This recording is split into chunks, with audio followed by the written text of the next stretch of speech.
Friends, শক্তিমন্ত চ্যানেলের পক্ষ থেকে তোমাদের প্রত্যেককে স্বাগত জানাচ্ছি। তোমরা ভালো থাকবে, অত্যন্ত আনন্দিত থাকবে। তোমরাই হচ্ছে আমার প্রেরণা এবং শক্তির উৎস। আমাদের সনাতন হিন্দু ধর্মের 10 অবতারের মধ্যে পূর্ণ ব্রহ্ম শ্রীরামচন্দ্র হচ্ছে 7ম অবতার। আমাদের প্রত্যেকটা হিন্দুর একান্ত জানা আবশ্যক, জানা উচিত। এটা হচ্ছে ধর্মীয় রাইটস।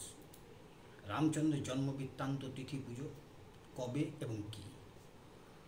চৈত্র মাসের শুক্লপক্ষের নবমী তিথিতে পূর্ণব্রহ্ম শ্রীরামচন্দ্রের অবতরণ, জন্ম।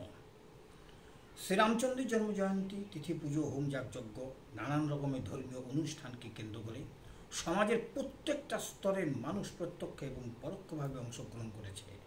এটা আমাদের অনেকটা গর্বের বিষয় এবং এই বিশেষ দিনটাকে আমরা যাতে সামিল হই প্রত্যেক বছর, তার জন্য বিশেষ অনুরোধ জানাই।